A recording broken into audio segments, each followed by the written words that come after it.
पुरानी पेंशन की बहाली के मुद्दे पर आंदोलित सरकारी कर्मचारियों की मोर्चेबंदी ने प्रधानमंत्री नरेंद्र मोदी और वित्त मंत्री निर्मला सीतारमण की टेंशन को पहले से ही बढ़ा रखा है। लेकिन इन सब के बीच में नेता प्रतिपक्ष राहुल गांधी ने भी ऐलान कर दिया। दरअसल नेता प्रतिपक्ष राहुल गांधी से मुलाकात करने आए सीएपीएफ के जवानों के प्रतिनिधियों ने राहुल गांधी को अपनी समस्या से अवगत कराया। इसके बाद राहुल गांधी ने सीएपीएफ के जवानों के प्रतिनिधियों को आश्वासन देते हुए कहा कि हम पुरानी पेंशन की बहाली के मुद्दे को देश की संसद में जरूर उठाएंगे। इसी के साथ उन्होंने इस बात का भी ऐलान कर दिया कि पुरानी पेंशन की बहाली के मुद्दे को उठाने में न सिर्फ कांग्रेस आगे रहेगी बल्कि इंडिया के सभी सहयोगी दल भी हमारा साथ देंगे। इसके बाद जैसे इस बात की भनक प्रधानमंत्री नरेंद्र मोदी को लगी तो प्रधानमंत्री नरेंद्र मोदी चौकन्ना हो गए, क्योंकि पीएम मोदी को यह बात भली भांति पता थी कि पुरानी पेंशन की बहाली के मुद्दे को राहुल गांधी अगर देश की संसद में उठाएंगे तो जाहिर सी बात है कि यह मामला भड़क उठेगा। और इसके बाद प्रधानमंत्री नरेंद्र मोदी को यह बात भली भांति पता थी कि राहुल गांधी ठीक उसी समय पर पुरानी पेंशन की बहाली के मुद्दे को उठाने जा रहे हैं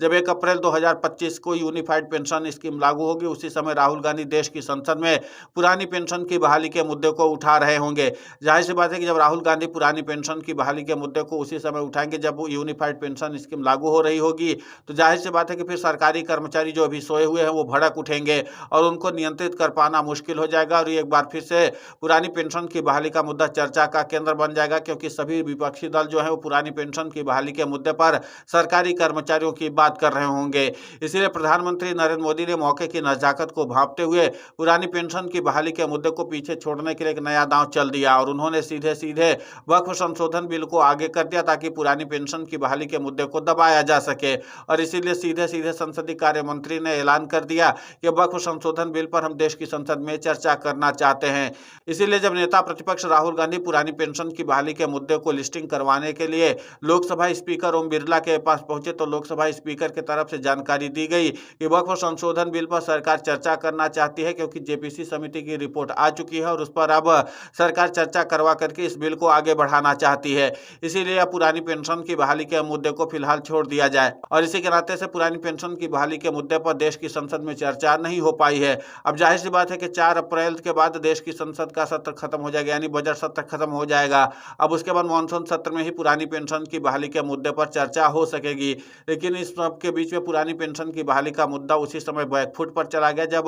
सबसे ज्यादा इस पर चर्चा किए जाने की जरूरत महसूस की जा रही थी। आपको बता दें कि 1 अप्रैल 2025 से यूनिफाइड पेंशन स्कीम लागू हो चुकी है और इसके नाते से सरकारी कर्मचारियों ने राष्ट्रव्यापी तौर पर ब्लैक डे भी मनाया। लेकिन सरकारी कर्मचारियों को इस बात की उम्मीद थी कि जिस तरीके से सीएपीएफ के जवानों के प्रतिनिधियों ने राहुल गांधी से मुलाकात करके इस बात का आश्वासन लिया था कि देश की संसद में पुरानी पेंशन की बहाली का मुद्दा उठेगा और फिर सरकार से इस पर जवाब मांगा जाएगा, लेकिन सरकार ने एक नई पैंतरेबाजी करके वक्फ संशोधन बिल को आगे कर दिया ताकि पुरानी पेंशन की बहाली के मुद्दे पर चर्चा न की जा सके। क्योंकि केंद्र की मोदी सरकार को भली भांति पता है कि अगर उसी समय पुरानी पेंशन की बहाली के मुद्दे पर चर्चा शुरू हो जाएगी, जब यूनिफाइड पेंशन स्कीम लागू की जाएगी, तो फिर जाहिर सी बात है कि इस मामले पर नियंत्रण स्थापित कर पाना मुश्किल हो जाएगा। इसीलिए चुपचाप तरीके से यूनिफाइड पेंशन स्कीम सरकारी कर्मचारियों को ऊपर लागू कर दी गई है, लेकिन पुरानी पेंशन की बहाली के मुद्दे पर या फिर यूनिफाइड पेंशन स्कीम पर चर्चा नहीं हो पाई है। सरकार अपने पैंतरेबाजी पर तो सफल हो गई, लेकिन सरकारी कर्मचारियों की उम्मीदों पर पानी फिर गया है।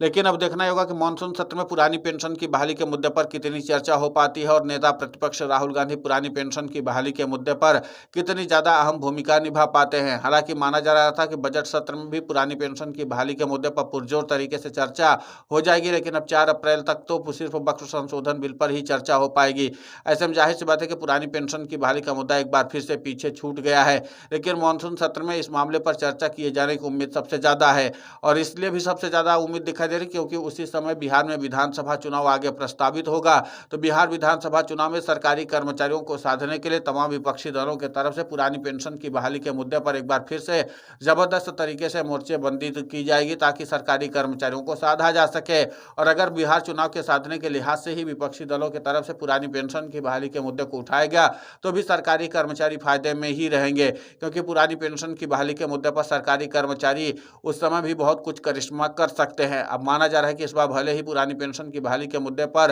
राहुल गांधी चर्चा नहीं कर पाए, लेकिन माना जा रहा है कि पुरानी पेंशन की बहाली का मुद्दा अभी मानसून सत्र में एक बार फिर से गूंजेगा ताकि विपक्षी दलों के सांसद अपनी बात रख सके। हालांकि बजट सत्र में भी कई विपक्षी दलों के सांसदों ने पुरानी पेंशन की बहाली के मुद्दे को पुरजोर तरीके से उठाया था, लेकिन उतनी ताकत के साथ नहीं उठाया था जिस तरीके से राहुल गांधी उठाना चाह रहे थे। अब अगर राहुल गांधी उठाते तो जाहिर सी बात है कि पुरानी पेंशन की बहाली का मुद्दा एक बार फिर से केंद्र की मोदी सरकार को मुश्किलों के सबब में डाल सकती थी, लेकिन फिलहाल केंद्र की मोदी सरकार इस मामले पर बच गई है, क्योंकि इस मामले पर अभी चर्चा नहीं हो पाई है। लेकिन पुरानी पेंशन की बहाली का मुद्दा एक बार फिर से चर्चा का कारण बन तो गया ही है। अब देखना ही होगा कि पुरानी पेंशन की बहाली के मुद्दे पर आंदोलित सरकारी कर्मचारियों के प्रतिनिधियों की तरफ से जो बड़े ऐलान किए गए हैं, उस पर कितना अमल हो पाता है, क्योंकि पुरानी पेंशन पर लेकर के अब सरकारी कर्मचारी जो हैं वो आर्या पार की लड़ाई लड़ने के लिए तैयार है। 1 मई 2025 को सरकारी कर्मचारी राष्ट्रीय राजधानी दिल्ली की ओर कूच करने वाले हैं और केंद्र की मोदी सरकार को घेरने की पुरजोर कोशिश करेंगे ताकि सरकार को पुरानी पेंशन की बहाली के मुद्दे पर